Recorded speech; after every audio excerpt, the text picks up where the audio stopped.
12वी चिटणीसाच्या कार्यपद्धतीमध्ये जेव्हा केव्हाही तुम्हाला भागांची वैशिष्ट्ये किंवा कर्ज रोख्यांची वैशिष्ट्ये समजत नसेल तर दिमाग शांत ठेवायचं, सरळ सरळ पेज नंबर यायचं तुमच्या पुस्तकातल्या 28 वर, ज्या पेजवर सांगितलेलं आहे तुम्हाला की भाग आणि कर्ज रोखे यांमध्ये काय फरक आहे ते. हे दोन गोष्टी जर क्लिअर केल्या ऑटोमॅटिक सर्व गोष्टी इझी होतात. तुम्हाला एक्सप्लेनेशन द्यायला सुद्धा महत्व ठरते, सोपं जाते भागांची वैशिष्ट्यामधलं आणि कर्ज रोख्यांच्या वैशिष्ट्यामधलं. नमस्कार, मी प्रसाद. 12वी चिटणीसाच्या कार्यपद्धतीच्या आणखी एका महत्त्वाच्या व्हिडिओमध्ये मी प्रसाद तुमच्यापैकी प्रत्येकांचं स्वागत करतोय. आजच्या व्हिडिओमध्ये आपल्याला डिस्कस करायचं आहे फरक जे की एका भागांमध्ये आणि कर्ज रोख्यांमध्ये असतं. सर्वात पहिला अर्थ काय सांगण्यात आलेला आहे की भाग हा कंपनीच्या भाग भांडवलातील एक छोटासा हिस्सा होय. ही व्याख्या कंपनी कायदा 2013 नुसार सांगितलेली आहे, जे ऑलरेडी आपण डिस्कस केला. आता कर्ज रोखे म्हणजेच काय की कर्ज रोखे हे कर्जाचे प्रमाणपत्र आहे. याला कर्ज व प्रतिभूती सुद्धा म्हणतात. कंपनीला लोकांकडून पैसे घेतले, त्याच्या बदल्यात त्यांना प्रमाणपत्र दिलं आणि सांगितले की बाबा आम्ही तुमच्याकडून कर्ज घेतलेला हा एक प्रमाणपत्र आहे. नेक्स्ट, धारकाचे स्थान. आता जोही व्यक्ती उदाहरणार्थ एखाद्या व्यक्तीने कंपनीचे भाग खरेदी केले, एखाद्या व्यक्तीने कंपनीचे कर्ज रोखे खरेदी केले, तर कंपनीच्या दृष्टिकोनातून यांचं स्थान काय, कंपनी कोणाला काय नावाने हाक मारेल. भाग भांडवल हे कंपनीच्या मालकी भांडवल आहे आणि भागधारक हा कंपनीचा मालक आहे. कंपनीनं कंपनीचे भाग विकून जे पैसे घेतलेत त्या पैशाला कंपनी भाग भांडवल म्हणेल, राईट. आणि ज्यांच्याकडून ते पैसे घेतलेत ते कंपनीचे काय आहेत, मालक.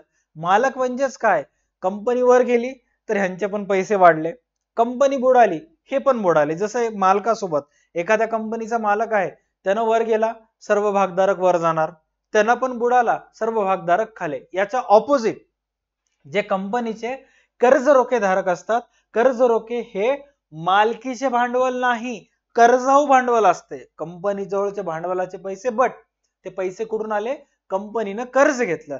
आणि हे कर्ज रोखे धारक कंपनीचे क्रेडिटर्स असतात.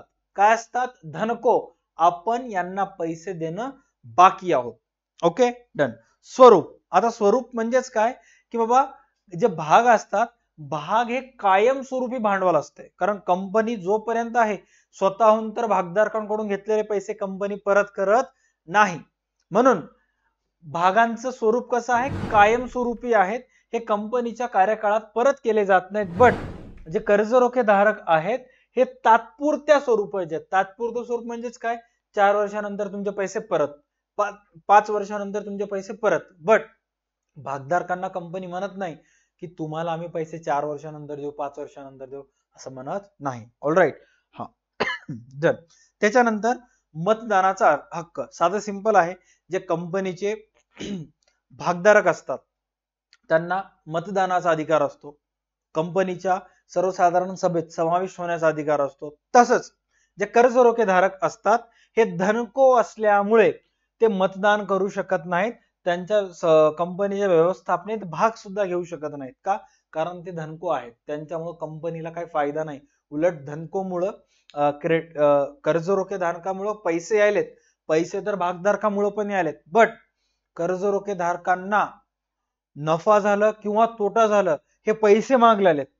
कर्ज रोखे धारक पैसे पण द्या, नफा झाला तरी पैसे द्या, नुकसान झालं तरी पैसे द्या, पुन्हा आणखी मालकासारखं रौब झाडा, जमना. तुम्हाला कंपनीच्या मतदानाचा अधिकार नाही किंवा कंपनीच्या सर्वसाधारण सभेत सहभागी होण्याचा अधिकार नाही. उलट जे भाग असतात, कंपनी वर गेली तर यांचा पण हिस्सा वाढायला, कंपनी बुडाली तरी यांचे पैसे बुडायलेत, हे रिस्क घ्यायलेत. म्हणून कंपनी यांना 4 गोष्टी एक्स्ट्रा देते की बाबा तुम्ही रिस्क घ्यायला, तुम्ही जोखीम स्वीकारायला, तुमचे पैसे आम्हाला देऊन. त्यामुळं तुम्ही कंपनीचे मालक आहात, कंपनीच्या व्यवस्थापनेत तुम्हाला सहभागी होण्याचा अधिकार आहे, कंपनीच्या प्रत्येक सभेमध्ये तुम्हाला सहभागी होण्याचा अधिकार आहे, तुम्हाला मतदानाचा सुद्धा अधिकार आहे. यांना नाही. उद्या जर यांचे पैसे बुडाले ते बुडालेच. ह्यांचे जर पैसे बुडाले कर्ज रोखे धारकांचे तर कंपनीला संपत्ती विकून पहिले पैसे यांना द्यावे लागतात. त्यामुळे कंपनी यांना काय ट्रीट करते, तुम्ही धनको आहात, तुम्ही क्रेडिटर्स आहात, तुम्ही मध्ये मध्ये पडायचं नाही, तुमचं वार्षिक जे ठरलेलं व्याज आहे ते घ्यायचं आणि जायचं, तुम्ही काहीच आगाऊ बोलायचं नाही. त्यानंतर गुंतवणुकीवर परतावा.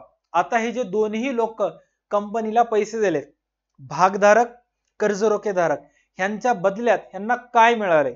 जे भागधारक आहेत यांना भागधारकांना लाभांश दिला जातो.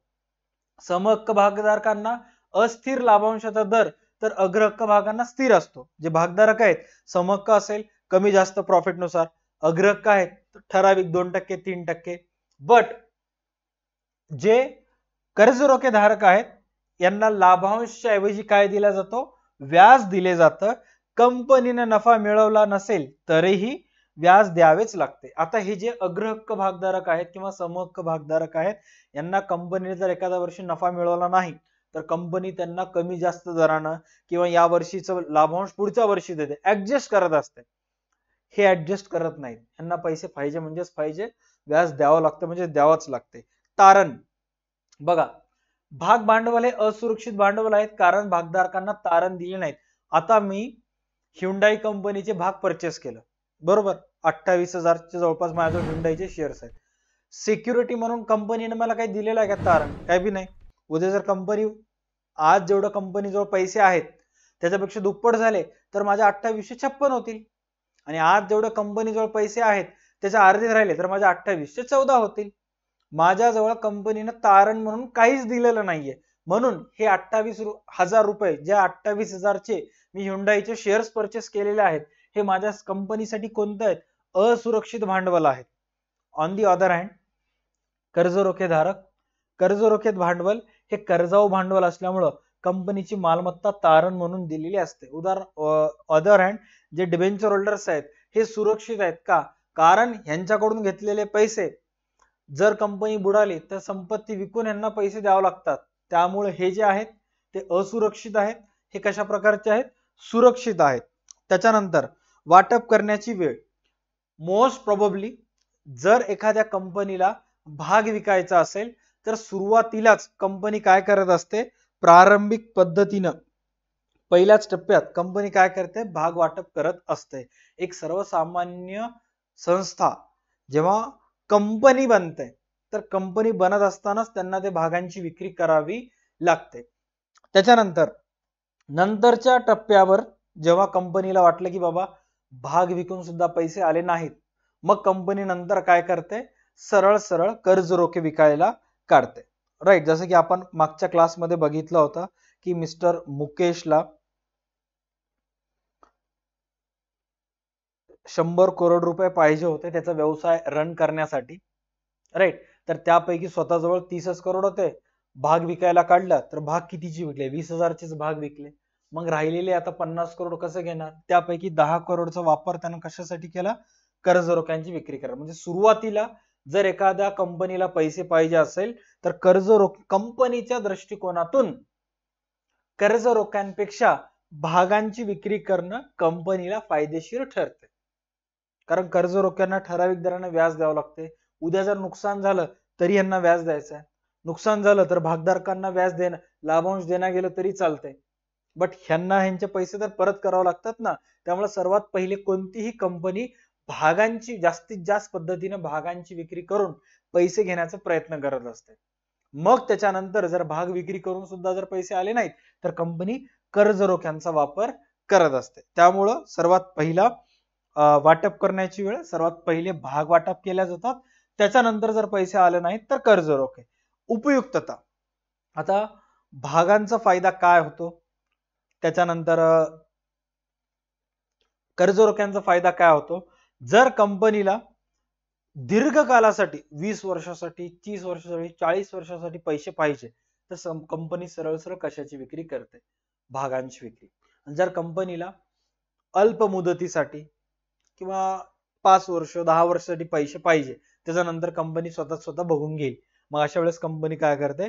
कर्ज रोखे हा कंपनीसाठी बेस्ट पर्याय ठरतो. All right, done. त्याच्यानंतर आता प्रकार कोणते कोणते आहेत बघा. भागांचे प्रकार जर बघायला गेलं, समहक्क भाग आहेत, अग्रहक्क भाग आहेत. कर्ज रोख्यांचे प्रकार ऑलरेडी डिस्कस केला होता. नोंदविलेले कर्ज रोखे म्हणजेच काय? ज्यांचं नाव कंपनीच्या नोंदवहीमध्ये रजिस्टर्ड केलेले असते. वाहक म्हणजे काय? ज्यांचं नाव नोंद केलेलं नसते.